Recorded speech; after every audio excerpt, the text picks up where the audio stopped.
Hello, this is the second project for our adults for our second theme unit. The name of the unit is Creepy Crawlies, and I thought it would be fun to do a super simple art project for the adults. This is a lavender field, or it could be any kind of flower, whatever you want to call it. I thought that all kinds of bugs and bees would enjoy zooming around in this little meadow of lavender.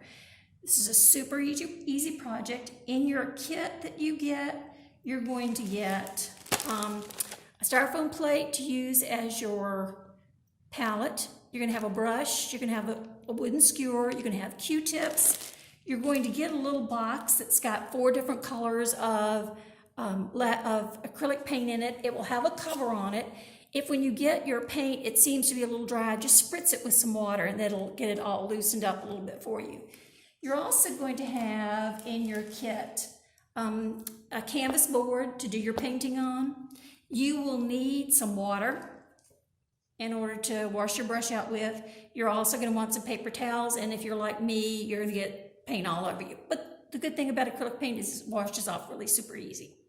Okay, so the first thing you're going to do in order to get to this point is you're going to take your blue paint and your white paint, and you're going to mix them together and get whatever kind of blue that you want for the sky.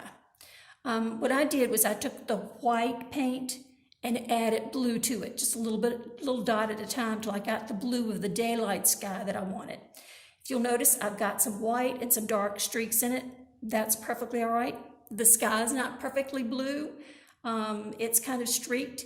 If you don't like the streak color, you can take a paper towel, wad it up, and dab it, and you'll get rid of those streaks. You need to let this dry. You'll notice that I came about halfway. I came a little lower on some places, left a little high on the others, but you'll need to let this dry really well. Then after you let it dry, you're going to take the green paint and do the very same thing. You're going to take the green paint, I would take your white, add a little green to it, then add a little more green to it until you get the color that you want. If you'll notice, this green here is a little lighter than this green. So it doesn't matter what color green you use, whichever color you prefer. Okay, then the next thing you're going to do is you're going to take your wooden skewer, and I'm going to take a paintbrush to show you what I did, and you're going to take your green paint and you're going to paint the side of your paintbrush, of your skewer. You want to get right much paint on it so that you've got enough. You're going to now make the stems for the flowers. See, you don't even have to know how to paint a straight line with this project. Your wooden skewer is going to do it all for you. So at this point, you're going to start adding your stems. And if you'll notice, I have stems going in every direction. I have some down low, I have some up high, I have some in the middle. So you're going to take yours and you're going to start laying them in. If you'll notice right here, I've got a few going, and then you might want one going this direction, and you might want one this direction, and that direction. And it's okay if you get a blob, it's okay. And maybe I want a little higher there. Maybe I want some low ones here. I've got to get to the side where the paint's at. There we go.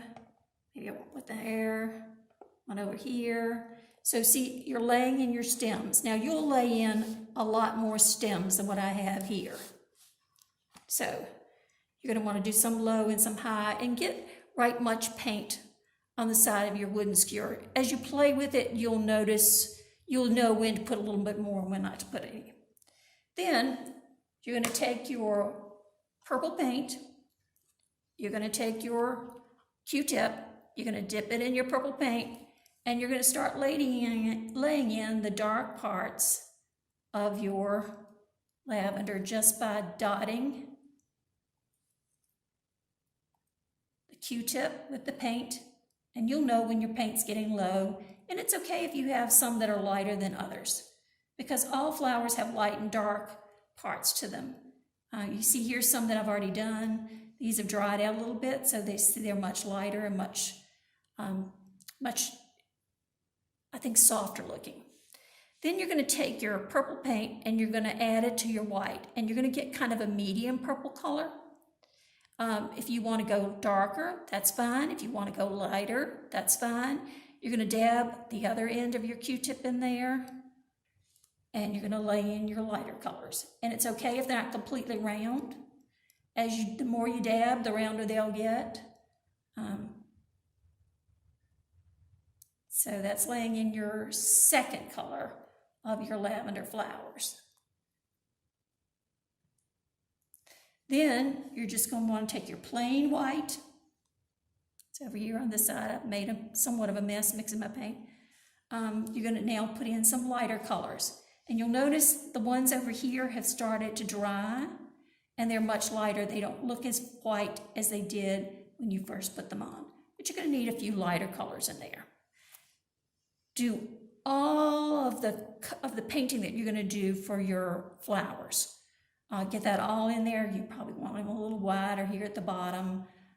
Maybe we need to add a little more dark. And you can add the dark or the white, whatever color. If you wanted to do just the medium size, do just this color and the white. That would be pretty. Once again, it's going to come to a point at the top. It's going to be a little wider at the bottom. So, and remember, you're going to want your flowers not to just go up and not just to go to the right. You're going to want some going to the left. So in all different kinds of directions. And then this is what it's going to look like when we add the white to it. It's not as much of a contrast if you use just your medium color, but you could do that. But I have a tendency to like the dark color in there. Gives it a little extra depth. So, but however you want it to look. Once that's all done, if you'll notice on this painting, I'll try to get it up really close to the camera. Notice on this painting, when you get really close, there's a little flecks. And I think that just softens it. And if you'll notice all over this painting, I've got these little flecks of color. This is how you do that. You're going to take whatever color you want. I use the lavender and the green. You're going to get some water. You're going to take the color that you want and you're going to thin it down as thin as you possibly can so it has the consistency of water. Once you get that done, here's why you have a toothbrush in your packet. You're going to run that toothbrush in that watery paint, and you'll get it on your toothbrush. And then what you're going to do is you're going to put your thumb on your toothbrush, put it down close to the paint, and you're going to pull back. And when you do that, you're getting these little splatters of color all on your picture, and you can go all over it. You probably don't see this as well as it would. Let me get some green so you can see it a little better. Let me water down a little bit of green.